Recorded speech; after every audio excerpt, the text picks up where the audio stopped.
반갑습니다. 여러분이 수능 치는 그날까지 항상 함께하는 몸짱 영어쌤 MJ입니다. 지금 밖에 비가 많이 내리고 있어요. 번개도 치고. 이번에는 영어 독해 연습 1강의 6번 지문 밑줄 유형을 문법이 몇 개 안 되니까 바로 해석을 하면서 내용 정리하면서 문법을 이야기를 곁들여 줄게요. 지문이 상당히 어렵습니다. 문서를 매개로 한 통치 형태의 등장에 대한 글이거든요. 자, 첫 번째 줄에 보시면은 state information은 국가 형성이라고 해석하시고 centralization은 중앙 집권합니다. government는 통치 체제라고 해석하세요. 초기 근대 유럽에서 국가 형성과 통치 체제의 중앙 집권화가 되어가는 그 과정들은 involve 수반했다는 겁니다. The use of increasing amount of information이죠. 점점 증가하는 양의 정보의 사용을 수반했다는 겁니다. 정보가 점점점 많아진다는 거죠. 그럼 그 정보가 점점 많아지는 것을 말로 하면서 통치할 수 없잖아요. 정보가 적을 때는 말로 해서 통치를 했지만은 정보가 점점 많아지고 국가의 그 규모가 커지면은 이걸 뭔가 글로 남기고 쓰고 문서화시키고 기록을 하고 이런 과정이 있어야 된다는 겁니다. 그 이야기를 하는 것 같아요. 자, 역사가들은 historians have noted 주목을 했습니다. The rise 어떤 등장을 주목했는데 어떤 등장이냐면 그 Canadian socialist 도로시 스미스 해가지고 캐나다의 사회학자인 도로시 스미스라는 이 학자가 그 다음 주에 보면 writing letter에서 편지를 쓰는 거 writing and annotating reports 보고서를 이렇게 작성을 하고 보고서에 주석을 다는 거 issuing forms and questionnaires and so on이죠. 어떤 서식, 양식 그리고 설문지 등을 발급하거나 발부하는 거 이런 거 같은 textually mediated forms of ruling 이란답니다. 문서를 매개로 한 통치 형태라고 불렀던 것 이것의 등장을 주목했다는 겁니다. 근데 이것이 뭐와 관련이 있냐면은 what is variously known as the information state입니다. 정보 국가, archive state, 기록 보관 국가, or paper state, 문서 국가로서 variously 다양하게 알려진 그런 것과 연관이 돼 있어. 근데 지금은 그 국가 자체가 디지털 스테이트, 디지털 국가로 변하고 있는 그런 과정에 있는 겁니다. 이와 연관된 그런 등장을 주목했다는 뜻이에요. 해석이 어렵죠, 이거? 한마디로 말해서 포인트는 역사학자들이 문서를 매개로 한 통치 형태, 이게 핵심 포인트예요. 핵심 포인트.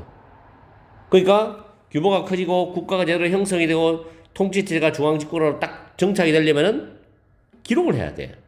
문서로 기록을 해요. 기록을 보관해야 돼. 문서로 남겨야 되고. 정보가 많아지니까. 그런 내용이겠죠. 이게 포인트입니다. 해석을 잘 해야 되겠지만 포인트를 잘 잡아야 돼. 근데 요즘은 뭐 21세기, 앞으로 22세기는 디지털 국가잖아요. 그죠? 전부 뭐 인터넷으로, 전산으로, 전자로 다 하니까. 자, this process입니다. 이러한 과정은 may be described as 뭐뭐로서 설명이 될 수가 있어요. The rise 등장으로서 설명될 수 있는데 무슨 등장이냐면 bureaucracy입니다. 관료제죠. 관료주의, 관료제. In the original sense of the form. 그 용어의 원래 형태에서의 관료제. 즉 다시 말하면 the rule of the bureau. 이 관청의 국입니다. 무슨 국 있죠. 정부기관에서. 즉 사무실과 그 사무실에 있는 관리들의 그런 규칙이 있죠. 룰, 통치. 이런 거와 지금 동격 관계로 있습니다. 앞에 있는 그 용어의 원래 형태의 관료제. 다시 말하면 관청의 국, 즉 사무실과 그 사무실의 관리들의 통치의 등장으로서 설명될 수 있다는 겁니다. 그 하나의 큰 나라가 있고 그 안에 각 국이 있겠죠. 부서가 있고 이 관료 체제적으로 이제 어떤 그 통치 체제의 과정이 쭉 연결되어 있는 겁니다. 그죠? 관리들이 있고. These officials, 이러한 관리들은 both A and B인데 동사 두 개 병렬 구조죠. issue, 발행하고 발급하죠. follow, 따라갔습니다.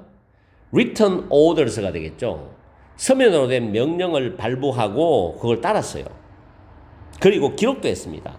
이런 명령들을 뭐와 함께 그들의 파일 속 서류철에 기록을 했냐면은 그 다음 줄에 보시면 의사결정을 도와주는 at home and abroad죠. 국내외입니다.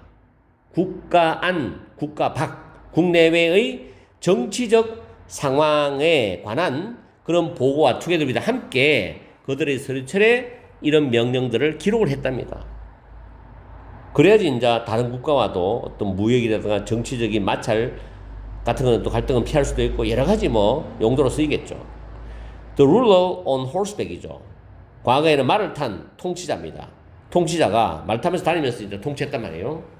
규모가 크지 않을 때는 말을 탄 통치자가 점차적으로 was transformed into입니다.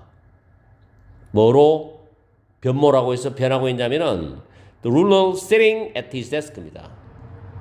그의 책상에서 앉아있는 통치자로 변하고 있었다는 거예요. 그럼 책상에서 앉아서 통치하려면 당연히 뭡니까? 문서가 필요하죠. 밑에서 신하들이 또는 대신들이 쭉 올리는 보고서 같은 거 다 보고 읽고 파악해야 되는 거니까. 지방에서 물론 중앙정부로 올리겠죠. 그런 거 다 파악해야 되니까 데스크에서 앉아있는 자기 책상에 왕의 책상에 앉아있는 그런 통치자로 변모하고 있다는 뜻이죠. 예전 뭐처럼 뒤에는 뭐 버려도 되는 내용인데 16세기 스페인의 펠리페 2세와 17세기 프랑스의 루이 14세의 유명한 사례처럼 말을 탄 통치자는 점차적으로 책상에 있는 통치자로 변모를 했다 이런 뜻입니다. 됐죠? 그러면 여기서 the ruler sitting at his desk가 어떤 의미냐? 1번 거버너는 통치자입니다. Who engages in extensive discussions before reaching a decision. 결정에 도달하기 전에 광범위한 토론에 참여한 통치자. 그런 말 아니지요? 틀렸습니다. 두 번째, dictator는 독재자입니다. 독재자. Who controls the flow of information to suppress. suppress는 억압하다 라는 뜻이죠. curb 이런 단어 있죠. The opposition은 반대파, 반대 세력입니다. 반대 세력, 반대파를 억압하기 위해서 정보의 흐름을 통제하는 독재자 그런 이야기도 아닙니다. 세 번째, a king without a centralized authority and a former bureaucratic structure. 중앙 집권화된 권력과 공식적인 관료 체제가 없는 왕. 그 말도 아니죠. 정반대 이야기라고 있죠. 왕은 중앙 집권화된 권력을 가지고 있고 공식적인 관료 체제가 있어야 되잖아요. 그런 이야기인데 3번이 오답으로 갈 수도 있습니다. 4번에 a head of state 국가의 우두머리죠. 왕이겠죠. Who favors peaceful negotiations over는 뭐뭐보다로 해서 가세요. armed conflict 무력 충돌보다도 평화로운 협상을 선호하는 그런 국가의 왕 우두머리. 지금 그 관점이 틀리지. 그럼 1, 2, 3, 4가 다 틀리지만 5번이 답인데 보면 지도자인데 relies on 의존하는 지도자예요. written 나오네요. written communication to govern a state. 하나의 국가를 to govern 통치하기 위해서 문서로 된 소통, 문서를 통한 소통에 의존하는 리더다. 이 말이 정답이 되는 겁니다. 됐죠? 지문이 상당히 어려웠어요. 자, 한 번 더 요약을 해 봅시다.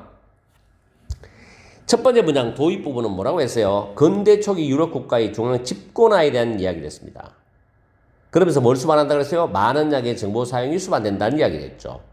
그러면서 두 번째 문장에서는 문서를 매결한 통칭 형태의 등장에 대한 이야기를 했습니다. 편지석이라든지 보고서 작성, 서식 발부 이와 같은 형태로 이루어져 있고 정보국가, 기록보관국가 또는 문서국가로 알려진 것이 관련이 되어 있다는 말을 했습니다.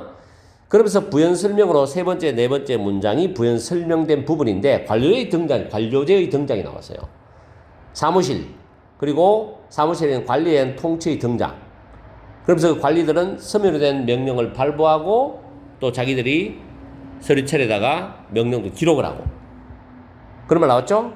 그 다음 마무리하면서 통치자의 특징에 변화가 있었어요. 마지막 문장에서 펠리페 2세와 루이 14세의 사례와 같이 점차 통치자는 책상에 앉아서 문서로서 소통하고 문서를 매개로 통치하는 통치자로 변모하고 있다는 이야기로 마무리하고 있습니다.